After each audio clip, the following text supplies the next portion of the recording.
Blessings, BookTube. This is a follow-up to my 100 subscriber video in which I put out a call for your questions, and I've got a few, and I thought we'd go through them and find out a little bit more about this weird channel, Ridiculous, and what that's all about.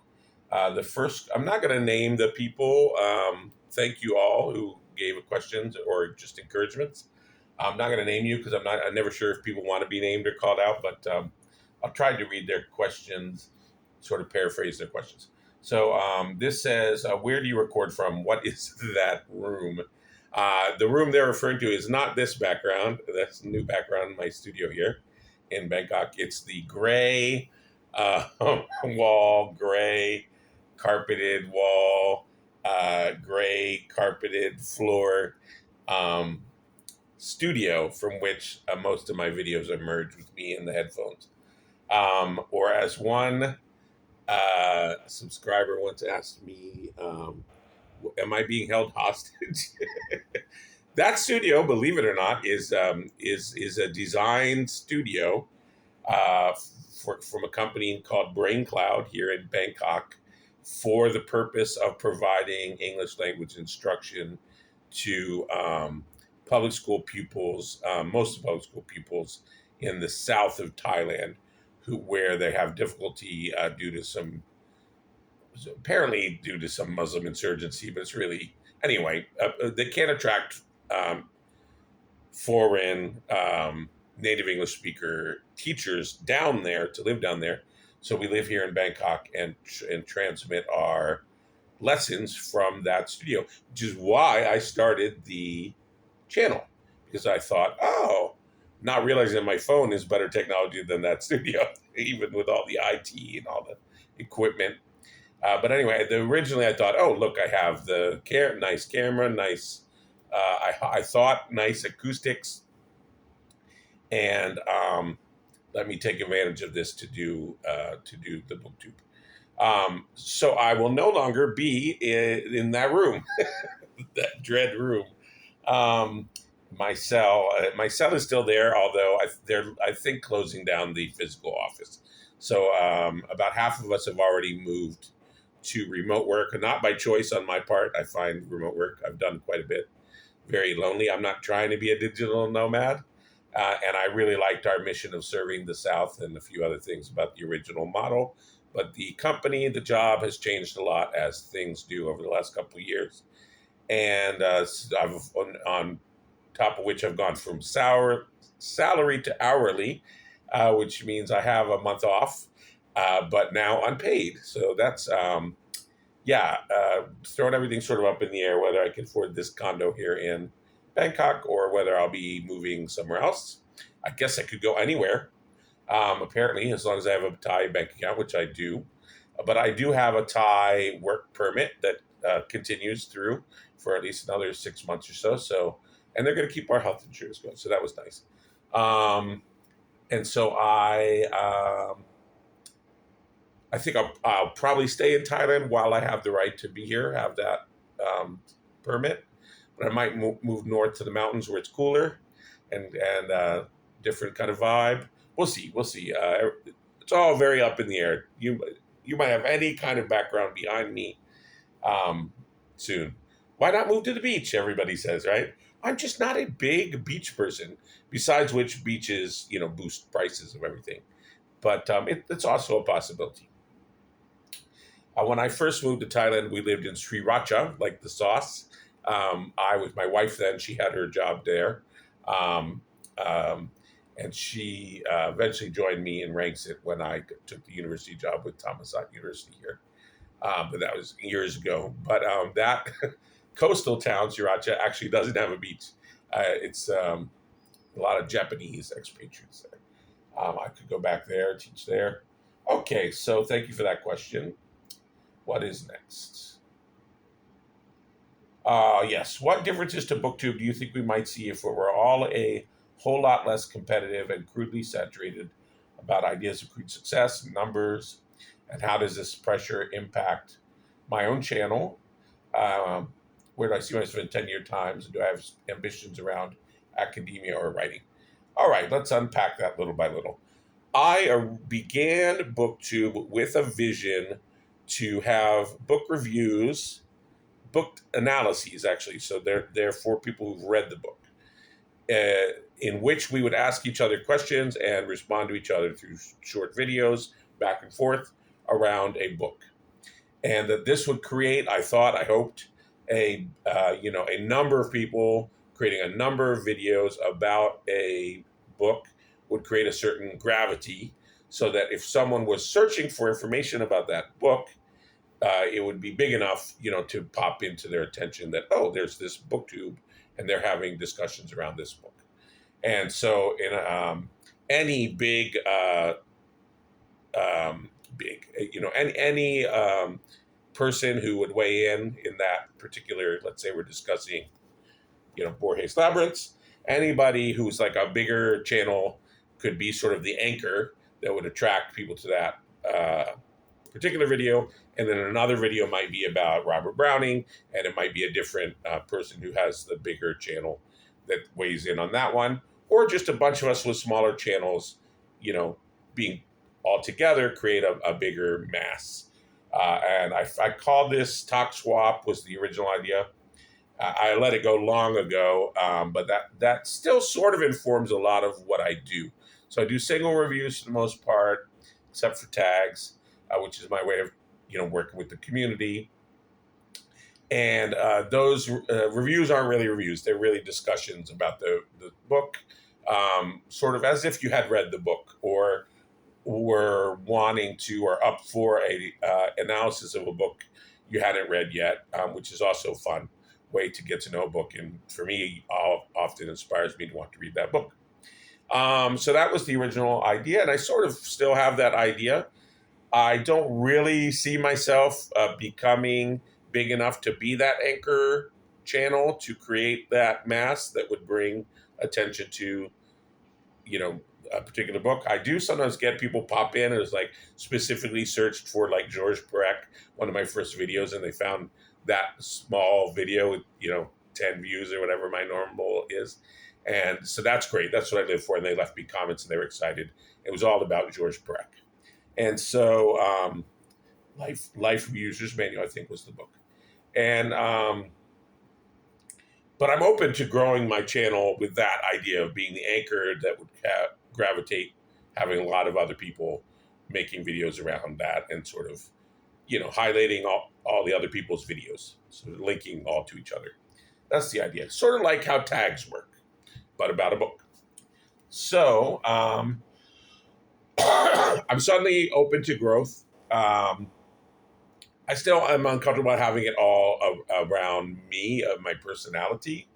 But, I was a radio host, so I'm willing to be a personality. My personality is me, the real me, who you see. And that won't change. It's all about curiosity, right? And unabashed cultural appropriation and all that good stuff. Now, and spoilers galore. Uh, Speaking of, for example, ambitions, my academic ambitions are in my past. So I sort of gave up my PhD when I went and did Peace Corps in Africa, and I've sort of never really looked back. Though I love academia, I'm very interested in it, and I still follow certain things. But I probably won't play that role. It's one of my big regrets. It just would have been interesting to have been a college professor. I think in my next life, maybe that's might be an ambition, but it's probably a little too late for this one. So my future is all about the writer. So my ambitions, academic ambitions, are in the past. Writerly ambitions are in the future. But a sort of decision I made that I think I will stick to is leaving all my writerly stuff aside of this channel. So on this channel, I very rarely talk about my own writings or books or things of that nature. It's probably clear that I am a writer since, the way I'm interested in the craft and other certain things. But yeah, so do I feel my own pressures about this channel? Yeah, that's kind of what I was admitting to in the video about reaching 100 subscribers, that I tried hard to ignore the numbers, but every once in a while they do sort of hurt. And so you feel like you're screaming into the void. So please, yes, support the channel, great, help it grow. Send it to like-minded people that you think might find it interesting or challenging even. And a comment, especially comments are the best. So let's move on. What other questions did I get? Great questions. Thank you to that questioner. Um,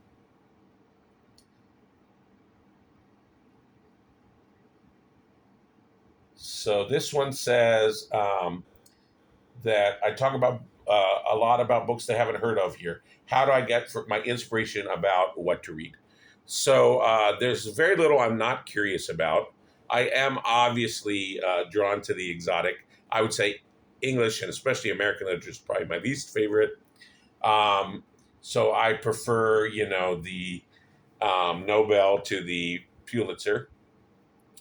And that'll be a direction you'll see highlight a little bit more moving forward, a little bit more of the Nobel literature stuff. Um, so I did French language, but I also, as my main academic thrust, but I started with both French and Spanish. So I also do read in Spanish. So I've read a lot of the French and Spanish corpus. I do believe still in those lists of best books, classics, if you will, and that literature departments used to put out, or some still do, I hope. And so I get those lists from different universities. Whoever's the best in French, I go to them. I get their list and I sort of read my way through it. I read almost all the Nobels, although I've fallen behind a little bit again now. And there's one or two of the original ones that I've still never tracked down. But in this day and age, you can track down almost everything. So most of the Nobels I've read, I'm just less interested in the Booker. I just prefer the Nobel for whatever reason. I do want to really maybe try to do more of the other prizes. So like the French ones, the Goncourt, you know, make you aware of those winners and those lists. Because I do think BookTube is, well, the web is massively over um, weighted with English content and everything, towards that sort of American default, which I think is not good. And I recently did a video about the Cervantes Prize, so all the winners of the Cervantes Prize for literature in Spanish. I was just the other day watching a video about someone who did a long list of German literature, which was great. I forgot her name, but I'll link her down below in the show notes. And I remember at one point realizing I read the Russians because I loved them, and I was like, Italian is sort of, I didn't really read until I got to reading the great books. So at one point I was in a library in a foreign country that had all the great books. So they didn't have that much literature in English, but they had the great books. So I read most of those classics, as if you had done a classics degree.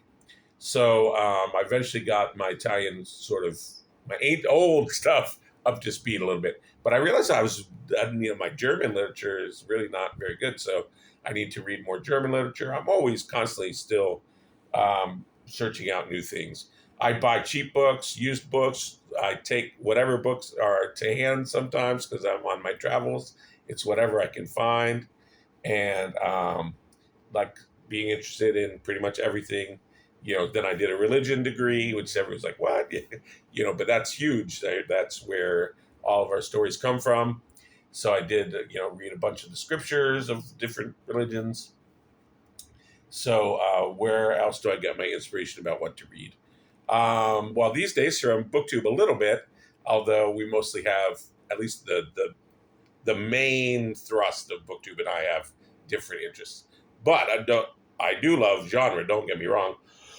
I hope you're seeing those videos this week that I do love mystery. I used to always read a lot of science and fiction, and especially fantasy. And what other genres are there? Romance, I don't read too much. I had my moment, believe it or not, even read those. So yeah, there's nothing, I suppose I don't really read that much self-help anymore, or new agey stuff anymore, but I've had my moments with those as well. At one year, I sort of lived in a borders in New Mexico, and I sort of realized, oh, there are these sections that I never read anything in. So I would just, I just read like all the really common titles for like every section of the borders. All right. So, take your inspiration about what to read wherever you can find it. Okay, and the last is what are 5 Latin American books that made an impact on you? All right, so as you know, I like to give lesser known authors and titles for the most part, but I am going to come back to Borges, which is an obvious one, but I have to. But let me start off by saying, when I was in high school, I mainly read poetry. I quite liked Jose Marti, the Cuban revolutionary, because I was a young revolutionary socialist. I didn't read. I suppose I could have read novels, like simple novels like Platerillo, Jimenez, Platerillo, or certainly plays. I did see the Calderon play, Life is a Dream, and I read most of the Spanish playwrights later on. If you don't know Spanish, Spain is amazing playwrights. Um, but those weren't available. When I went to a rural high school and lived in a rural town with a tiny library, that was it, the books that you had. So those weren't probably available to me. Now in college, I read all the biggies. I read, of course, Allende, House Spirits, Eva Luna. I read Amado. I do include Brazil and Latin literature. I read, Dona Flora, Gabriela, Clove and Cinnamon. I read Love and Cholera and 100 Years of Solitude. Actually, my roommate was from a lesser branch of the sort of presidential family of Colombia. He was an interesting character.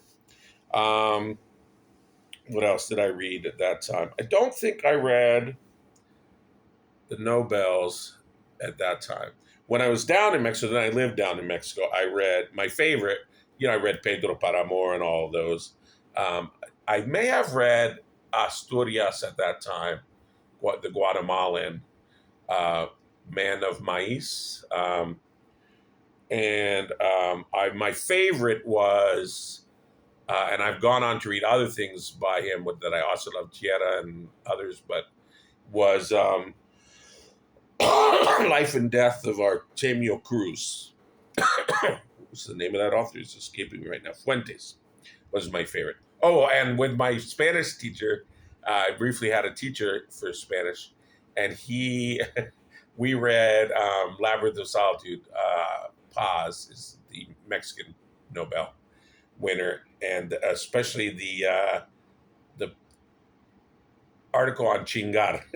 So this whole idea of the Mexicans as sort of chingado. You've got this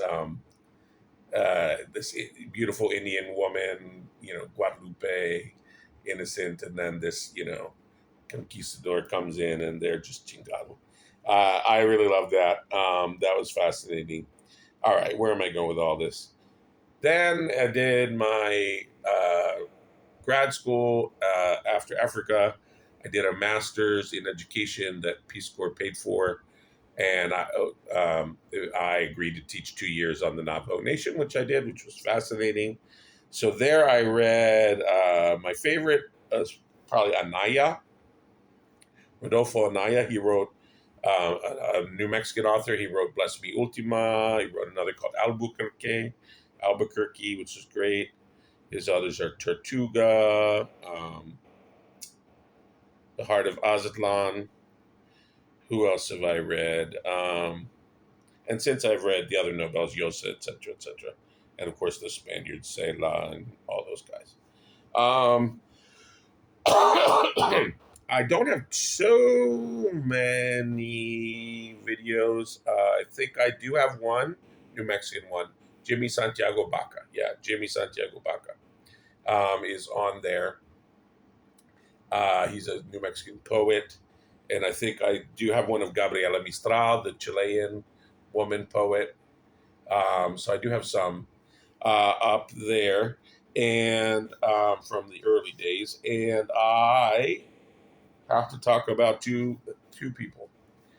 First is my archetype. My whole being is modeled on Don Quixote. I'm just tilting at windmills, and so it all starts with Cervantes for me in Spanish. Well, and literature really. Um, But this book came to me very early on. I don't know if it was in high school or college, uh, and blew me away. Um, this one, but not this cover. This is Labyrinths.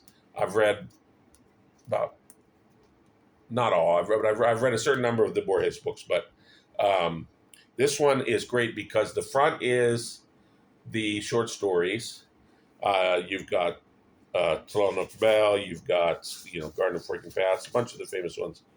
Then you got some parables in the back, and then especially the back half is literary criticism. So I knew very early on that I wanted to be Borges. He was also a librarian, and I so wish I had done library science. He his politics weren't that great, unfortunately, apparently, but his literary criticism is great, and I want to be a literary critic. I saw it and still do as a genre, as a type of writing. And you'll see that when I soon do my iceberg video, which I hope you'll watch. I've been meditating for so long, I just got to film it. So basically, I have a lot to say about that. But I wanted to write like him. Uh, Highly imaginative, very exotic, China, inventing whole worlds and encyclopedias of worlds, but also very sort of visceral and knife fights and you know, and also with the criticism and short. He's a master of saying it short, which is I love, and it's very much my style as well in my own writing, which I won't tell you about. But so there you go. It started and with Borges, and that is really one of the key books to my life. There's a few other, Khalil Gibran's The Prophet. Um, they're constantly asking you to pick 5 books or pick whatever, but I hate to do it. And my mind purposely makes me go away from these. But I thought today this is really all about me and my channel. So for once, I can really be self-indulgent. I thought I would go ahead and just fess up about me and Borges. So there you go. It's horribly cliche and so obvious and on the nose. But hopefully I gave you at least a few other names to think about in Latin American literature. But yes, Borges is the master. And Don Quixote. All right. So those were all the questions. No, probably there are other questions that I missed that popped in other places. Like, I meant to check my post. I think some of you might have put a couple questions under the post. But I'd also like to do this. I very often discover that people had made a call for questions when they are making their video answering the questions. And then I think, it's too late. Don't think that. If you're just now seeing this and think, I had a question for Dan, please put it down in the comments. I will still answer it for sure. And people will still be interested in seeing the answers, I'm sure. So give me more questions if you're just now seeing this. Time has not run out on that. And hopefully I'll be answering more of those sort of direction of the channel type questions in the coming months, as I was already wanting to sort of reshape a few things about the channel. But as now life events, as I also have told you, have really kind of thrown me in a ringer, that might be pushed back a few more months than I had wanted it to. But sometime in the next year, we might be seeing new, different things for the channel that I hope and pray you'll find exciting. So stay tuned.